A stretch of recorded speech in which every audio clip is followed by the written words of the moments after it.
Hola, buenos días, buenas tardes, buenas noches, dependiendo de dónde estés viendo este vídeo.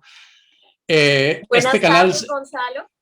Hola, ya te presento, Catalina. Mi Bueno. nombre es Gonzalo Montes, este canal se llama Ópera al Aire, en el cual hablamos con invitados y el tema que vamos a tratar, esta es la segunda charla que propuse ya en días pasados, es sobre María de Buenos Aires, Astor Piazzolla, los 100 años de Piazzolla, y el tema que se proponía era si María de Buenos Aires es considerada o se puede considerar una ópera como tal, porque ese también ha sido tema de controversia.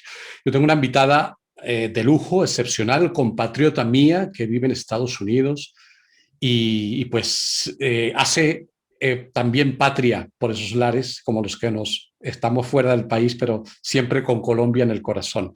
Pero entonces voy a leer primero, como suelo hacerlo, un breve, sucinto currículum del invitado o la invitada en este caso, y empezamos con el tema.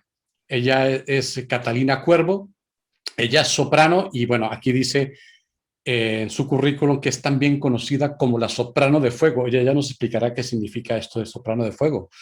La cantante Catalina Cuervo se graduó con una maestría en música y ópera de la Universidad Roosevelt University en Chicago, en Estados Unidos. Fue nombrada como una de las 5 sopranos colombianas más sobresalientes en el teatro lírico mundial por Marca Colombia y fue nominada para medalla al mérito femenino Débora Arango por la alcaldía de Envigado. Débora Arango es una artista de Medellín, es pintora y escultora.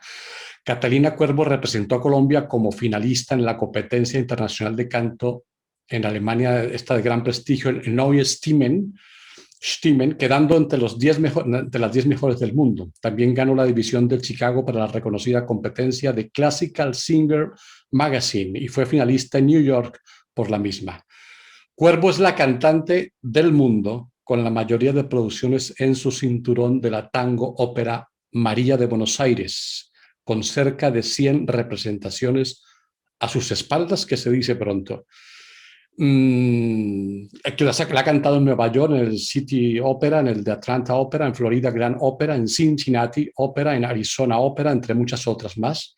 Su próxima María será en el Teatro Municipal de Sao Paulo. No sé si está por suceder o ya sucedió, ya nos dirá ella. Ella también debutó en Detroit en el 2015 con un enorme éxito como Frida Kahlo en la ópera Frida con la compañía Michigan Open Opera Theater. Este show fue nombrado uno de los 10 mejores en Estados Unidos del 2015. Después se presentó con este papel en Cincinnati en el 2017, en la ópera Cincinnati, en Florida Grand Opera en el 2019, en The Atlanta Opera en el 2019 y en Anchorage Opera en Alaska en el 2020, con shows completamente vendidos. Su próxima Frida será en Portland Opera. En su repertorio también tiene Aneta de Pagliacci, de Leoncavallo, que lo está representando actualmente con la ópera in Williamsburg, Mimi y Musetta en la Bohème, Magda en la Rondine, Micaela en Carmen, Hanna en la Vida Alegre, Adriana en la Zarzuela Los Gavilanes y Amapola en la Leyenda del Beso. Bueno, el currículum es muy largo y bueno, entre otras cosas, Catalina tiene una prolífica carrera sinfónica que también nos dirá de qué se trata y ha hecho El Amor Brujo, El Sombrero de Tres Picos con la prestigiosa Orquesta Municipal de Sao Paulo. También ha actuado con la Detroit Symphony Orchestra, New Mexico Philharmonic de Atlanta Symphony, San Luis Symphony, Muse Orchestra en California y bueno, un sinfín en la Filarmónica de Medellín. Tengo que decir que ya es de Medellín, no sé si es de Envigado o de Medellín, pero bueno, es prácticamente lo mismo. Y bueno, y también ella ha hecho, a mí me encantan los cantantes polifacéticos líricos, ella ha hecho rock y ha hecho metal y ha hecho cosas así y eso es maravilloso. Entonces vamos a entrar en materia y ahora hablamos de María de Buenos Aires. Yo lo primero que pregunto a mis invitados, querida Catalina, es cómo te inicias en esto del canto, cómo descubres, cómo es esa llamada de esa musa o de ese muso del canto y que te diga, o que tú digas, voy a ser cantante lírica o cantante. Bueno, realmente fue una transición larga de años, básicamente toda mi infancia y adolescencia descubriendo quién era yo, qué vine a hacer, qué me gustaba, pero definitivamente desde que era bebé ya se sabía que la onda iba por aquello del entretenimiento, o sea, de entretener a la gente, de hacerlos reír, de hacerlos aplaudir. Y me encantaba la música. Entonces mis papás desde muy chiquita pues vieron ese enfoque, eso que a mí me gustaba y me apoyaron y bueno, empecé a tocar piano alrededor de los 4 años. Ya exclusivamente acerca del canto, viene un poco después. Adentro de mí siempre supe, siempre lo soñé desde que era una niña, estar en un escenario, cantar, no necesariamente de ópera, sino simplemente cantar, estar en un escenario, era mi sueño desde niña. Y bueno, ya al ir creciendo, hubieron situaciones que me impactaron, comenzando con mi gran influencia, que es mi tía abuela, la gran coloratura colombiana Alba del Castillo, quien para mí, sí, y ella en mi familia siempre se hablaba de ella como Alba, la cantante, que logró tanto, que de su historia, o sea, era el orgullo de la familia y obviamente como niña esa historia me marcó, ¿no? Creo que puede tener un poco de influencia. También más alrededor de los 11 o 12 años fui al Teatro Metropolitano de Medellín a ver la Filarmónica de Medellín cantar en un concierto con la mezzo-soprano Marta Sen. Y a ella la vi teniendo 11 o 12 años cantar, la veía así de chiquita, o sea, así, y esa voz arrón, y yo no podía creer, yo le decía a mi papá, o sea, ella está cantando sin micrófono, sí, sin micrófono, y yo era como que, o sea, wow, la primera vez que escuché un cantante de ópera en vivo fue a Marta Sen. Y bueno, de ahí siguieron mis sueños, y a los 18, bueno, yo era también rockera, metalera, tenía mis bandas de rock, eso también eran mis sueños. Me vine para los Estados Unidos a los 18 años, tan pronto terminé el colegio, a estudiar música, y ahí fue cuando descubrí por primera vez que tenía voz para la ópera. Una profesora que tuve desde una primera clase me hizo un calentamiento a los 18 años, o sea, tarde, digámoslo así, y un calentamiento en el cual fue increíble encontrar ese rango que había ahí y ese tamaño de voz que había, un desastre, o sea, desafinada, bueno, si tú escuchas el cassette, es un desastre, pero en el momento era como que, uy, esto estaba ahí y no sabíamos. Y ya entonces ahí me encaminé por la voz. O sea que para los 18 años empiezas a estudiar técnica vocal como tal en Sí, a los Estados 18 Unidos. años. En Estados Unidos empecé específicamente ópera, fue a los 18, en mi primer año en los Estados Unidos. Mi primera profesora se llama Eileen Duffy Brown. Con ella estuve muy poquito y de ahí con la profesora Kathleen Bell en New World School of the Arts, que es en Miami. Fueron, digamos, mis primeras profesoras y las que me encaminaron, digámoslo así, hacia la ópera. Qué bien, qué bien. Bueno, esto de cantar, como decía al inicio, varias cosas, de que vengas de lo popular, a mí me parece un camino Sí. muy interesante, porque aquí la pregunta es, qué se retroalimenta de qué? ¿Lo clásico de lo popular o lo popular de lo clásico o ambas? ¿Qué vino primero, el pollito o la gallina? No, claro, porque a veces, es decir, ¿a qué me refiero? Hay cantantes que empiezan directamente a estudiar ópera y lírico y no entran por el lado popular. A mí me pasó igual que a ti y a muchos Sí, otros, de que empezamos con lo popular, con la música colombiana, con el pop, y después entras en lo lírico. Entonces, a correcto. mí, en mi caso, me ha enriquecido lo popular, ha enriquecido lo clásico y lo lírico. Obviamente lo lírico a lo popular, pero un bolero yo no lo canto de manera lírica, a eso me refiero. Sí, sí, sí. A mí, yo he pasado mi vida entera, y lo he hablado en varias entrevistas, he pasado mi vida entera del uno al otro. Entonces, digamos, cuando yo era niña, mi primer hit de cantante a los 2 años fue La Cuchilla. En una Hay cantina una, la perdí, ¿no? En esa. sí, hay una famosa historia que a los 2 años me intoxiqué y terminé en un hospital. Tenía 2 años y gritaba por todo el hospital, o sea, todos los enfermeras, todo el mundo se recordó de aquella niña loca de 2 años cantando La Cuchilla a todo pulmón. Ese fue mi primer hit, mi familia lo dirá. Y de ahí, a los 4 años, me metieron a piano con una profesora clásica de Bellas Artes. Entonces, de ahí fue clásico, clásico, clásico, hasta los 12 que entré a Solo Rock, un instituto de rock y metal de Medellín muy famoso, a tocar guitarra eléctrica y a ser rockera. Entonces ya de ahí estoy ahí. Ya a los 18 me tiran para la ópera porque fue como tiradita para allá. Y ahorita, ya después de los 30 años, vuelvo al rock y al metal. Entonces yo he sido como que allá y acá y allá y acá. O sea que estás Y a el uno caballo, alimenta al otro. estás a caballo entre lo lírico y lo popular. Sí, sí, O sí, sea sí. que tienes la facilidad de cambiar de registro. Completa. Yo obviamente con los años he mejorado mucho y sigo en el aprendizaje de poder tener la capacidad de poder cantar de todo. ¿sí me entiendes? Pues no de todo, pero por lo menos tengo gran facilidad para cantar lo popular, tengo facilidad para cantar el rock y el metal, tengo facilidad para cantar la música colombiana o un tango o la ópera, pero eso no ha sido fácil, eso ha sido muchos años de entrenamiento, pero también de experiencia. María de Buenos Aires, ya que estamos hablando hoy de María de Buenos Aires, digámoslo así, fue quien educó mi voz de pecho, o sea, la voz con la que se canta lo popular. Fue María de Buenos Aires quien me educó. Es que por eso te estoy preguntando esto para entrar ahora de lleno, porque el registro de María no es un registro de soprano completamente. Es decir, la voz de cabeza creo que no se utiliza nunca durante toda la representación.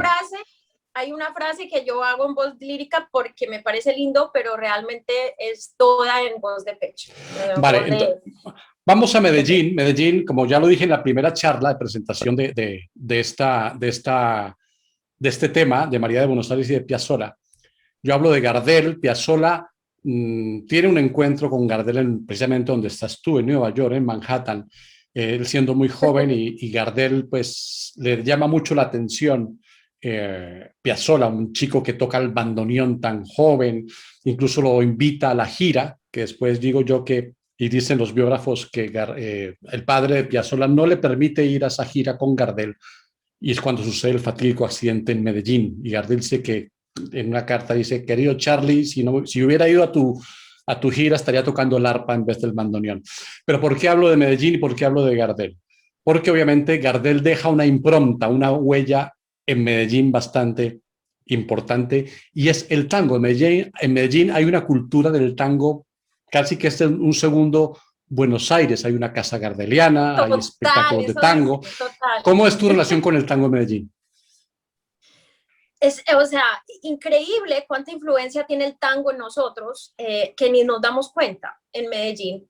Crecemos escuchando el tango por todos lados en Medellín y no tener influencia del tango, porque así no lo quieras o así no le guste a tus padres o así no crezcas escuchándolo todo el tiempo, está ahí, es imposible. O sea, yo creo sinceramente que Medellín es la segunda capital de tango del mundo, porque yo he ido a tantas partes y en ninguna parte se escucha tanto tango como en Medellín. Hasta en el mismo, o sea, aparte de Argentina, obviamente, y un poco Uruguay. Diría yo que escuchamos más tango en Medellín que en Uruguay. Me van a matar mis amigos uruguayos. Pero es imposible no tener esa influencia. ¿Cuándo me di yo cuenta que realmente tenía mucha influencia en el tango? Pasa lo siguiente. Como te digo, cuando crecí no hubo, digamos, un estudio de tango en ningún momento, ni en ninguna presentación de tango, ni mi papá era mucho de tango, ni mi mamá era mucho de tango. O sea, no, sí lo pondrían, pero no era como lo que más se escuchaba en mi casa. 1000 años después, estoy en Chicago, ya graduada, y me contactan para hacer una ópera de Piazzolla que se llama María de Buenos Aires, para el Latino Music Festival de Chicago. Resulta que para el productor, Elvio Barilari, era muy importante que hubiera una cantante latina, tenía que ser latina. Entonces, una compañera de Chicago Opera Theater, Amy, le dijo, ¿por qué no contactas? Yo conozco una cantante colombiana, ella se llama Catalina, ¿por qué no la contactas? Bueno, en el momento yo me había graduado de la universidad, llevaba 1 año y pico, audicionando y nada me salía. Y estaba con muchos problemas financieros, muy bajoneada, muy triste, porque todas las audiciones eran no me iba bien, no me escogían, bueno, estaba muy estancada. Y Elvio me llama y me dice, che, necesito una cantante que cante María de Buenos Aires, y yo no tengo la menor idea de qué es. Pues acabo de salir de la universidad, nadie me dijo a mí de ninguna ópera de Piazzolla, nadie hablaba del tema. ¿Habías cantado tango en Medellín antes de lo de María de Buenos Aires? ¿Habías cantado algún tango? Nunca, por eso te digo que acá fue donde yo descubrí que tanta influencia tenía, porque Elvio me dice, ok, te voy a mandar la música, te voy a mandar la partitura, la canción que me vas a audicionar se llama Yo Soy María, te la vas a aprender y me la mandas, por favor. Entonces, Elvio me la manda y me dice, Ah, bueno, me la manda. Y ya. Cuando ahí descubro que María de Buenos Aires no es para una soprano, perdón, no debería yo decir eso, no es en voz lírica, eh, y que es en voz de pecho y que se canta como tango. Y yo nunca había cantado tango en mi vida. Entonces él me pregunta, me dice, Cata, pero vos has cantado tango. Y le digo, sí, claro, o sea, no hay ningún problema. Me dice, no es lírico. Y yo, no, tranquilo. Yo le dije, o sea, yo lo hago, pero es muy bajita. Tranquilo, yo lo hago. No te preocupes, yo he cantado boleros, le digo en el momento. Me la manda, me la prendo, le mando la música a Elvio y Elvio me dice, Cata, es impresionante. O sea, eso está hecho para ti. O sea, yo nunca he cantado un tango en mi vida. Entonces, es lo que te digo. ¿Qué tanta influencia en mi crecer tuvo el tango en mi vida? ¿Qué tanto lo escuché? Que al coger una partitura y cantarla, no se me hizo difícil. Y me salió del alma. O sea, ¿de cuál alma si yo no lo había escuchado? Entonces, no lo había cantado. Entonces, lo que te digo, en Pero al menos, Medellín estamos muy influenciados por el tango. claro, pero habías escuchado, evidentemente tango sí habías escuchado, el estilo lo conocías. Claro, por eso te digo, o sea, en todas partes, es que tú en Medellín entras a un bar, están poniendo tango, entras a un restaurante, están poniendo tango, te montas a un bus, ahí tango, o sea, tango, la radio tango, tú vas a una finca, están poniendo tangos. Lo que te digo es que yo nunca me di cuenta qué tan influenciada por el tango estaba hasta que tuve que cantar uno y me salió del alma, o sea, yo como que, wow, esto no me lo esperaba. Vale, bueno, pues es interesante esto porque, bueno, aquí se entra en el tema de qué se puede considerar una ópera. Sabemos que la ópera que conocemos, que conoces tú y que conocen los cantantes líricos y, digamos, el público, el gran público, siempre que ven una ópera, pues van a escuchar y a ver cantantes con la voz, vamos a llamar impostada, ¿no? Con la voz de cabeza, con un canto con mucha línea. Obviamente hay óperas pues, que son óperas de diferentes estilos. En el romanticismo es una cosa, en las óperas del siglo XX es otra. Entonces, la duración también a veces no tiene nada que ver si se puede considerar ópera, pero este tipo de canto, que es un canto netamente, como has dicho al principio, de pecho. Es decir, ese manejo vocal es, a mí me parece que no, bueno, te digo, es muy complicado para un cantante porque se puede hacer daño, siempre estar en el mismo registro. ¿Cómo es ese encuentro con Piazzolla, con la música de Piazzolla y con la parte vocal de Piazzolla, de la María de Buenos Aires? Bueno, entonces, específicamente, qué pena, te pregunto, específicamente vamos a hablar sobre el canto o si es una ópera o no. No, pues es decir, es que el canto, al ser un canto popular, la gente puede decir, es que al principio cuando se crea María de Buenos Aires, se dice que es una cantata, incluso que es un oratorio por las alusiones que hay de los típicos, las letanías que se hacen en la ópera, el típico rezo, hay alusiones a cosas del catolicismo y en fin, y entonces parece ser que hay elementos que algunos dicen, no, esto no es una ópera. Entonces, el canto en sí, incluso el canto del tenor, se me olvida el Barítono, personaje, barítono, pero de claro, payador. del payador, pero ahí dice, digamos, en los créditos, en Wikipedia, entonces dice que es un tenor. No es un tenor, es un barítono, porque es muy grave también. Es Sí, decir, sí, es un barítono. las dos voces son graves. Entonces, por eso te preguntaba la parte vocal de si se podía asimilar o tener relación con que si es una ópera o no referente al canto. Bueno, en mi opinión, María de Buenos Aires es una ópera. No tengo absolutamente ninguna razón por la cual pensar que no es una ópera, incluyendo el canto. Entonces, ¿qué es una ópera? Una ópera, pues en italiano es una obra. En ningún lado un italiano dijo, una ópera es Sí. esto, con aquello, con eso y cantado así, ¿no?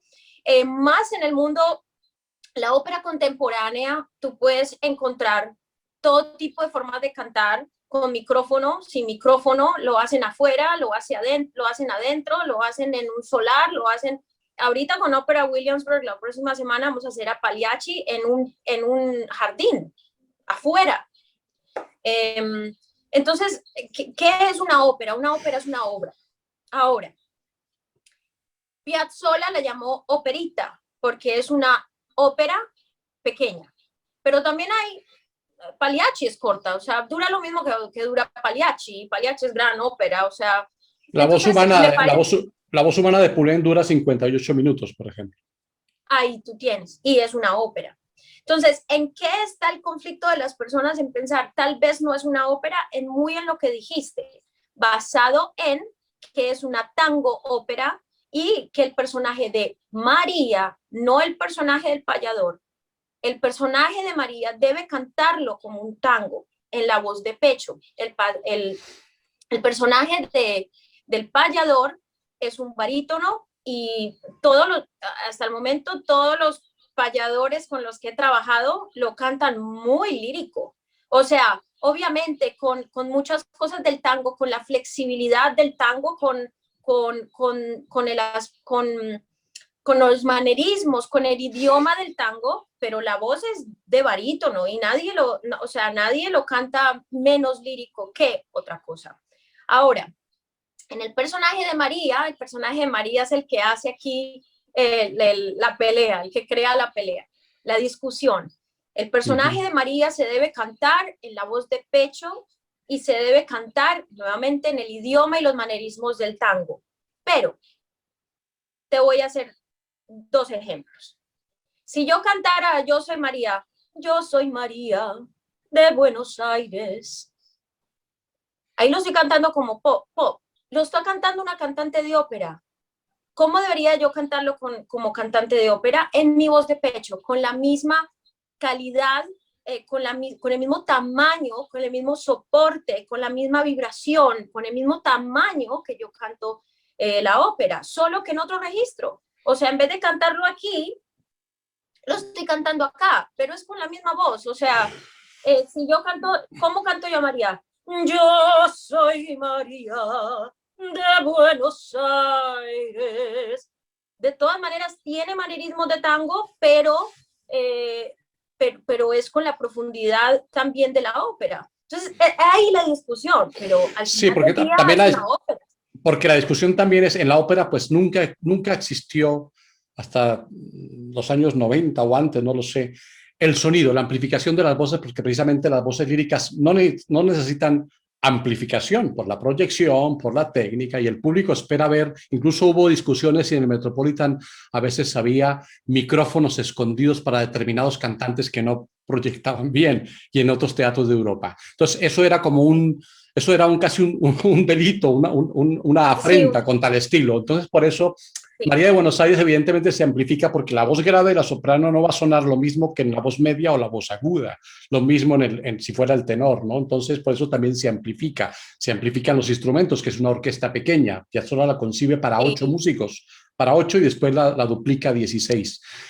Entonces, tú dices que sí es una ópera con mayúsculas, porque Piazzolla dice que es operita porque él no tenía tal vez una ambición escénica como tal, ¿no? Pero tú sí consideras que es una ópera. Yo creo que Piazzolla tenía miedo y es algo de lo que tenemos que entender de Piazzolla. Piazzolla en muchas cosas era un hombre completamente seguro, una persona con un ego, ¿no? Con un conocimiento del talento que él tenía y arriesgado, muy arriesgado.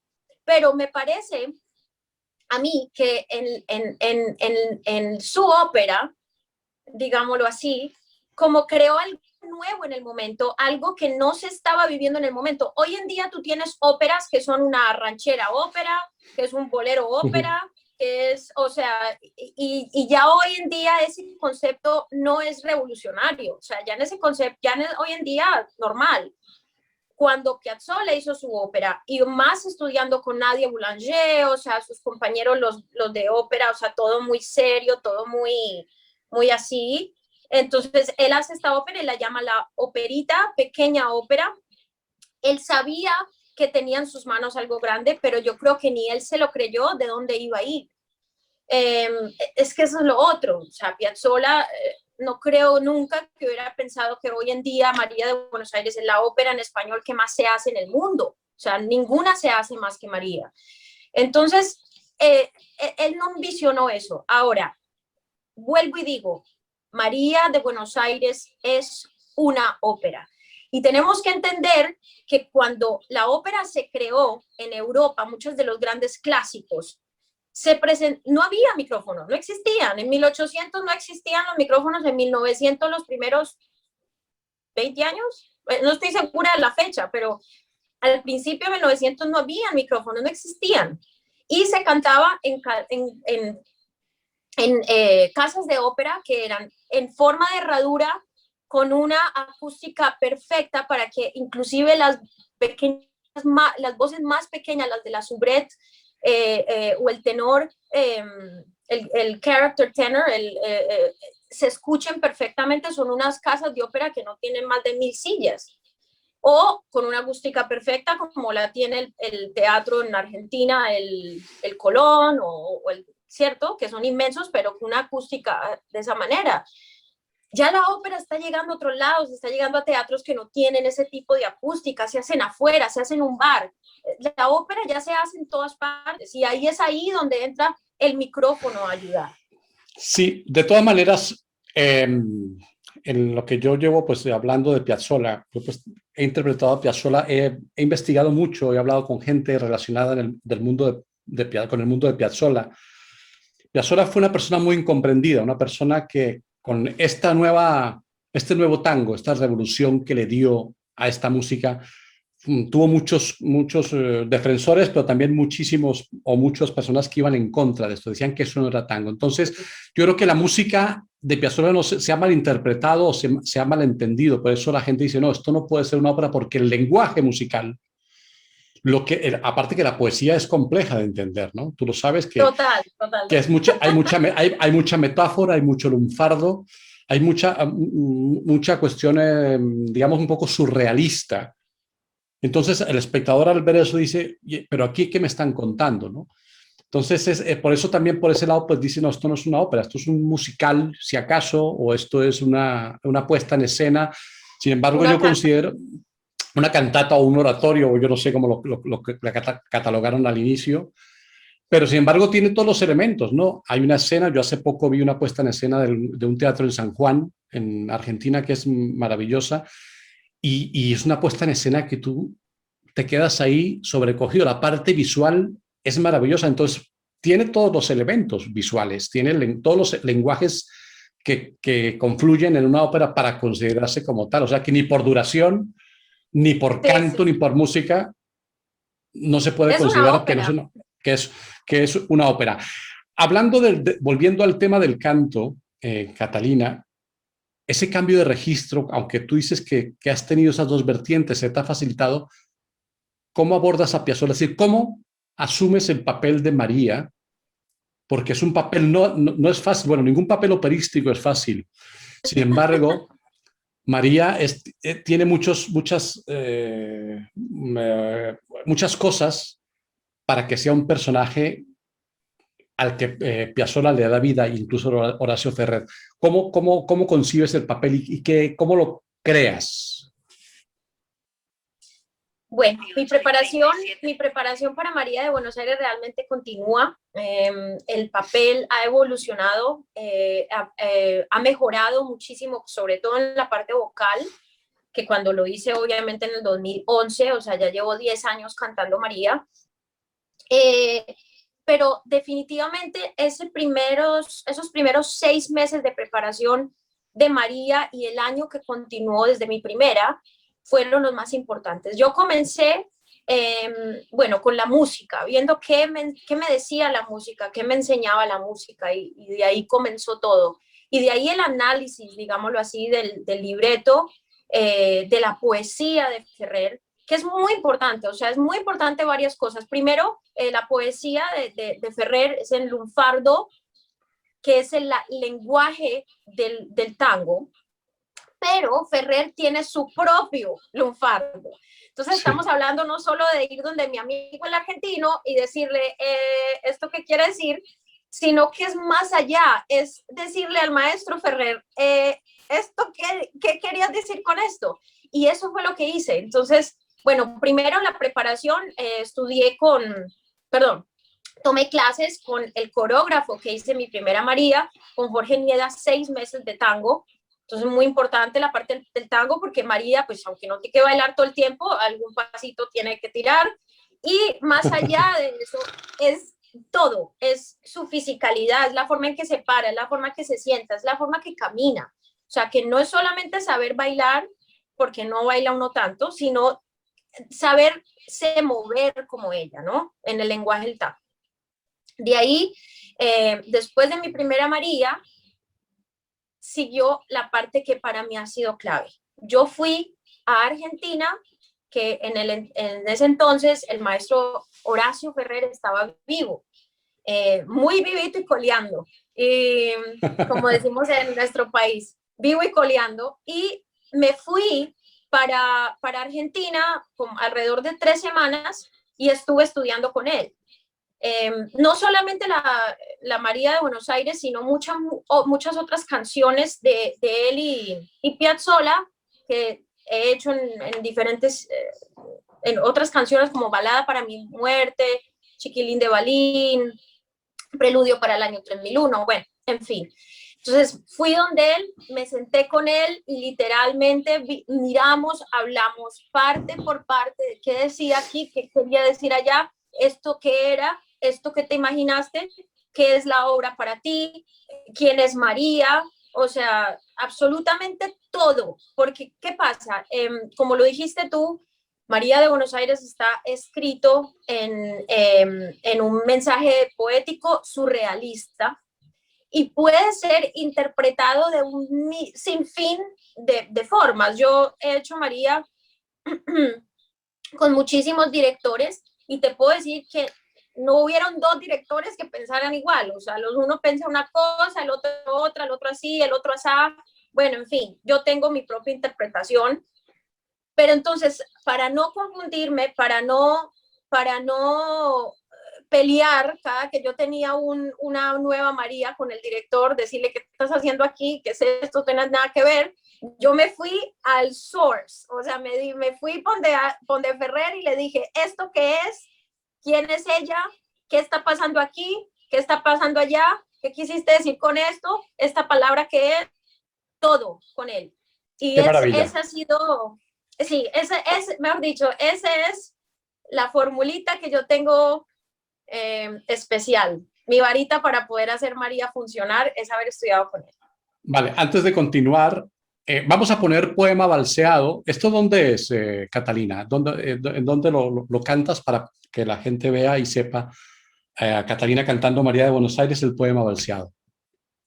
Entonces, este videíto es un videíto hecho por audiencia en New York City Opera, en New York, y estoy cantando poema balseado, que es parte del primer acto. Vale, vamos a escuchar y a ver a Catalina y ya volvemos en unos minutillos.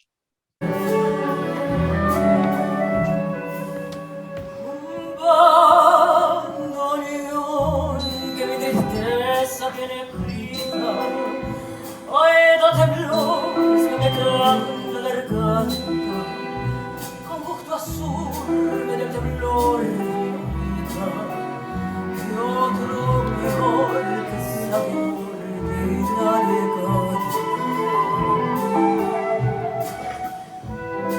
Del bandoneón que huele a sombra de matrosas, oigo al arcángel de la prostolería frasear su acorde gallego a 7 voces. Suena 7, siempre son siempre la mía.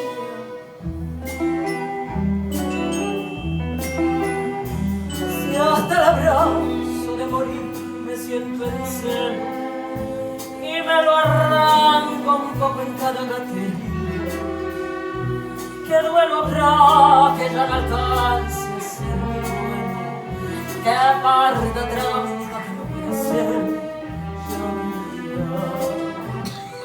Seré un resto de ceniza enlanguecida y el medio amor desde el final me hará subir y aún arderé por los mares de otra vida sobre un lunático repliegue del corpín.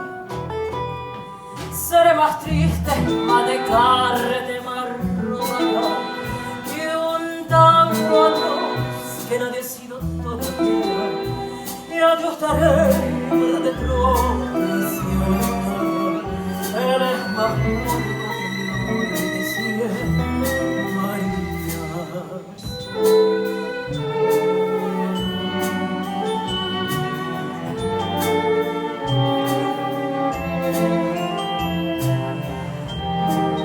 Nuevo viento de la rosa de los vientos remueve el son de un bandoneón en mi retiro.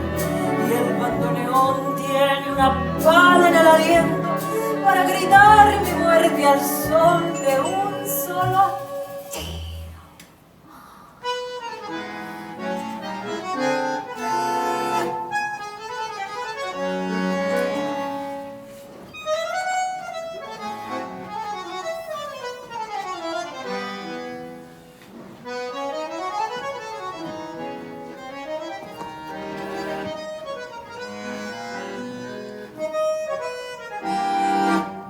Goteaban un absorto prestigio de glicinas las llagas de tu fuelle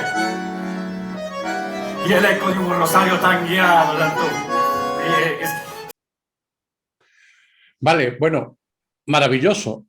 Ella es un ejemplo, ella es María. Tú eres María, Catalina, eres la encarnación de María.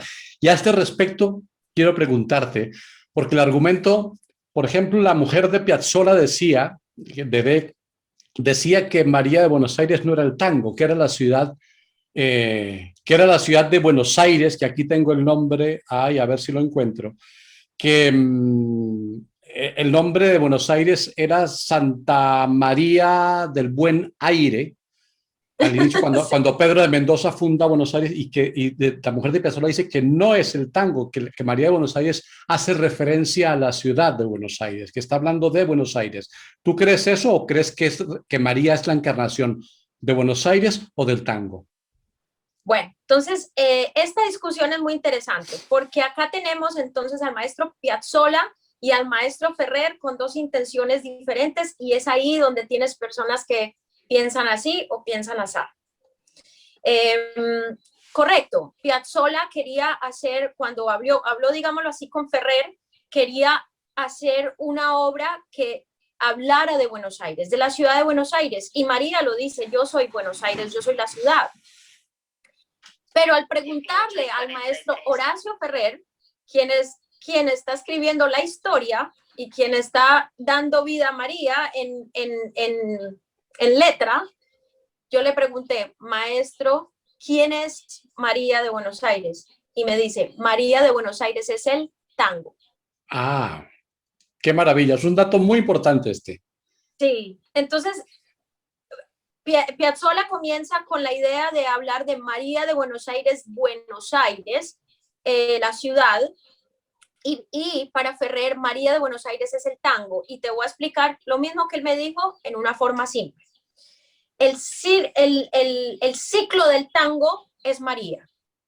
Entonces María comienza joven, con ilusiones, con sueños de acapararse de la ciudad, con sueños de ser la más deseada por todos, hablando del tango, o sea, el tango joven, con ilusiones, queriendo que todo el mundo lo ame.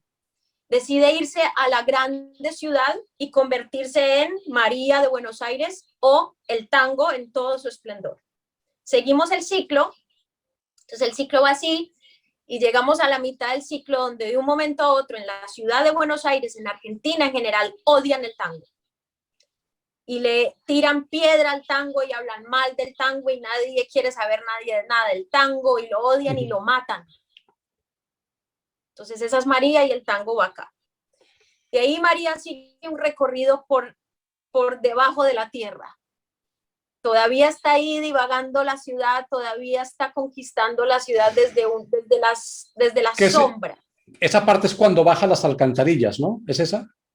Exacto, entonces ahí contamos, ahí es la segunda mitad de la obra donde María ya no es María, sino es la sombra de María, o María muerta. Es lo mismo que le pasó al tango. En la época, no quiero decir una fecha porque después me equivoco, pero el tango hizo el mismo ciclo. Hubo un momento en que en Buenos Aires, en Argentina, me decía el maestro que todo el mundo odiaba el tango, o sea, nadie quería escuchar el tango, gas, esa es la música de los abuelos, eso no, o sea, lo mataron, acabaron con él, pero el tango siguió ahí como una sombra divagando la ciudad. Y de ahí, final de ciclo, el tango vuelve y revive y vuelve y conquista a todo el mundo. Entonces, en la visión del maestro Horacio Ferrer, María, el personaje de María representa el tango en la ciudad de Buenos Aires o en el mundo o en su historia. Qué bueno, qué buena explicación. Y ese dato de Horacio Ferrer, a quien yo escuché en Michelangelo en Buenos Aires en los años 90, que siempre era con su clavel rojo, clavel o una rosa roja, llevaba aquí y su pañoleta. Era un tipo, Sí. no sé, encantador, un tipo entrañable, me parecía a mí. Encantador. Con respecto a esto, claro, como María de Buenos Aires está tan llena de metáforas, de cosas a veces incomprensibles, en el momento en que uno la ve por primera vez, yo creo que a María de Buenos Aires hay que verla varias veces para comprender. Y hablando de que María es el tango, claro, tú dices, ella baja a las cloacas, por decirlo, a los barrios bajos, ella muere, es decir, el tango muere, pero ella vuelve y nace, ella es cuando canta la milonga de la Anunciación, que ahora la escucharemos por ti más adelante. Ella, hay que vuelven a hacer el tango, es un renacimiento del tango o de María, porque es que ahí la gente dice, ¿y aquí qué ha pasado? Entonces nace esa criatura y es un tango, a mí me da la impresión de que es una alegoría al propio tango de Piazzolla, al nuevo tango. ¿Tú qué opinas de esto? Correcto. Es correcto. Bueno. Es correcto. Lo podemos ver así, o sea, lo podemos ver cuando Piazzolla vino con su nuevo tango, que hoy en día, cuando tú hablas de tango, todo el mundo dice, oh, Piazzolla. Pero en el momento que Piazzolla estaba creando esas obras, todo el mundo era, ¿qué es eso? Eso no es tango. ¿Qué es eso? El nuevo tango, gas. Eso, o sea, como diríamos en mi país, gas. Eso no es tango. Y o sea, la gente muy dura, sobre todo los compatriotas, que tú y yo, que somos colombianos, sabemos que es muy lindo lo que pasa en nuestros países, que muchas veces nos encanta acabar con nuestros propios artistas y criticar y odiar y todo este tipo de cosas, y Piazzolla pasó por eso. Entonces, también ese es el ciclo de Piazzolla, es el ciclo en el que tenía todas esas ilusiones de crear, de soñar, de acapararse la ciudad, de acapararse del mundo con su música, y lo matan, y lo acribillan, pero al final de su ciclo, él era un dios, ¿no? Entonces es ese renacer, o como lo sabemos en el mundo de la música, para muchos artistas, este ciclo pasa y pasa y pasa, y los quieren y los aman y los matan y los odian, y los quieren y los aman y los matan y los odian. Bueno, pero de todas maneras, el tiempo pone las cosas en su sitio, Catalina, y hay justicia. Piazzolla, sabes que llegaba a Ezeiza, al aeropuerto de Buenos Aires, lo llamaban a amenazarle de muerte, lo apedreaban, mejor dicho, como si hubieran cometido el peor de los homicidios, le decían el asesino del tango. Sin embargo, el tango de Piazzolla sigue sonando en Europa y sigue sonando en Argentina y en todos los sitios, o sea que no pudieron con ese cometido. Sí, impresionante. Respecto al final, para que tú nos ayudes y ayudes a la audiencia a descifrar el final de María de Buenos Aires, no estamos haciendo spoiler porque se sabe cuál es el final. Sin embargo, María renace, ese es el nuevo tango, pero ¿qué es María de Buenos Aires al final? ¿Es la sombra de María? ¿Es ella misma o es María que está muerta? Es ella misma. Es la del principio, ¿no? Es la del principio. Ahora, nuevamente, esto es lo que Ferrer escribió, pero cuando las personas, por eso no le estamos dañando al final a nadie, porque cuando nuestra audiencia, las personas que están escuchando acá, vayan a ver a una María en su ciudad, o interpreten a una María, se van a dar cuenta que todos los directores le van a dar un final diferente. Y eso es digamos, lo malo y lo bueno de este libreto, y es que queda a interpretación del director. Yo he tenido Marías en la cual ya ella queda muerta, pero entonces sube al cielo.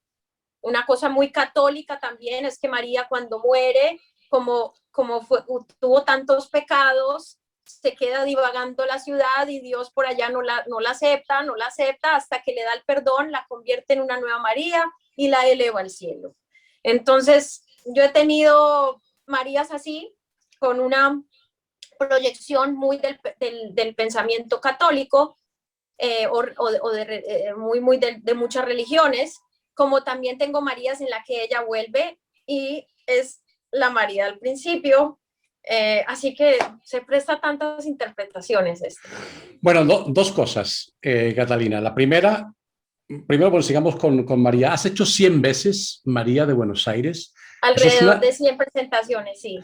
Eso es una cifra bastante importante. Entonces, yo creo que pocas cantantes pueden darse el lujo de decir: he cantado 100 veces María de Buenos Aires, porque es un papel... he cantado 100 veces alguna cosa, ¿no? Tú hablas de diferentes puestas en escena, de diferentes conceptos por parte de los directores.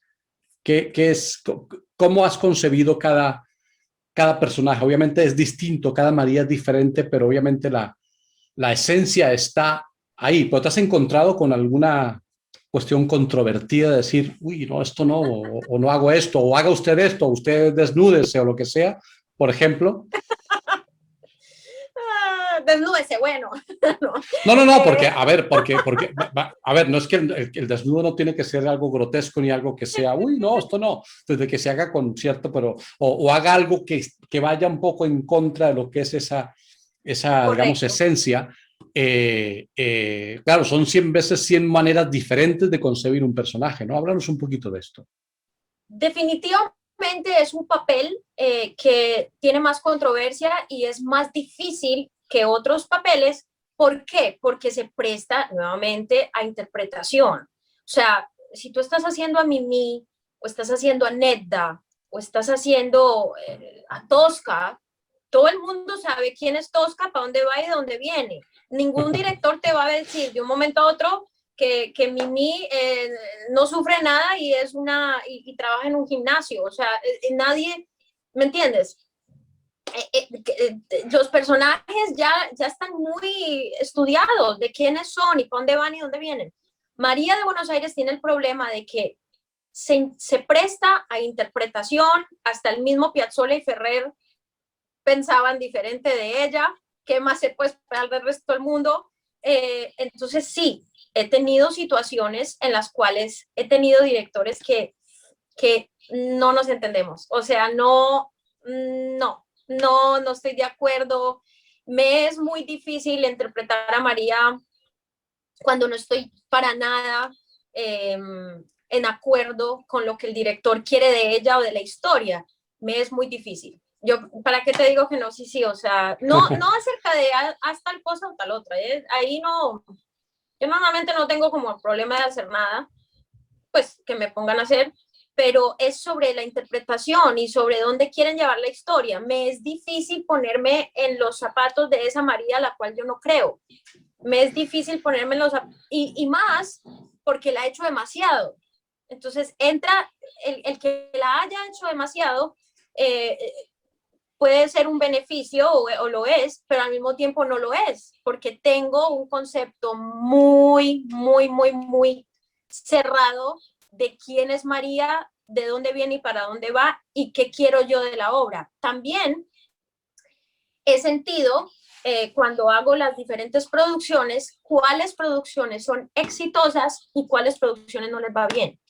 Entonces, cuando yo veo que un director ya va por ese lado, yo ya sé para dónde va la cosa. 55. Ya. Y es difícil.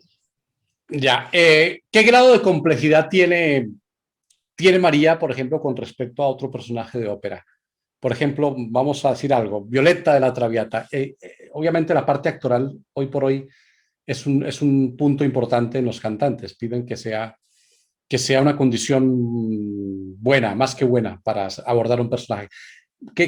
¿Qué tiene María de Buenos Aires de complejo en sí misma, en el personaje? Ya que mencionaste a Violeta, es muy Violeta, es básicamente Violeta en Argentina, o sea, eh, en que se parecen, que las dos y muchos otros personajes tienen realmente un arco como es la vida real. Muchas veces hay muchos personajes que son muy encajonados en que esta es ella y esto es lo que hace. María y Violeta tienen ese, o los que las cantamos, tenemos el placer de poder jugar con una cantidad de emociones y situaciones como es la vida real, que nuestra vida no es plana, nosotros nunca vivimos una vida así, nosotros estamos por aquí, después estamos por acá y así. Y esas Ajá. son Violeta y María. En lo que sí María es más compleja, definitivamente, que cualquier otro papel que una mujer vaya a hacer en su vida, o hombre, es el libreto. Porque el libreto del verismo y los de Mozart y todo eso, pues, o sea, literalmente te están diciendo qué es lo que ella está pensando y está diciendo. Esta obra está escrita en poesía y en lunfardo y en la poesía de Ferrer, o sea, en la única área o el único momento en que María de Buenos Aires dice algo que es normal y fácil de entender es en Yo soy María. En Yo soy María ella está diciendo, yo soy María de Buenos Aires María, ¿no ves quién soy yo? Fácil de entender, la única. El resto de los otros 95 minutos estás hablando un lunfardo que ni un argentino entiende qué están diciendo. Entonces, esa es la dificultad de María. Ya. La interpretación de ese libreto. Qué bien. Bueno, cambiando un poco de tercio, como se dice, y ya vamos terminando. Aquí leí al principio que dice que conocida como la soprano de fuego. Obviamente el fuego se nota en María de Buenos Aires. Yo que he visto tus videos, tienes mucha grinta cantando el personaje de María, mucho ese histrionismo que se necesita para que sea esa mujer, digamos, el tango ese arrabalero, el tango ese fuerte, con pasión. ¿Qué es eso de la soprano de fuego? La palabra fuego me ha perseguido la vida entera y no ha sido algo que planeé, o sea, es algo rarísimo. Imagínate que cuando yo hice mi primera ópera, bueno, todo comenzó con mi primera ópera, que fue la Rondine, o ópera profesional, que fue la Rondine que hice a Magda, y una de las críticas decía, es fuego en el escenario. Bueno, de ahí empezó a hacer las Marías y un headline inmenso decía, la soprano parecía fuego.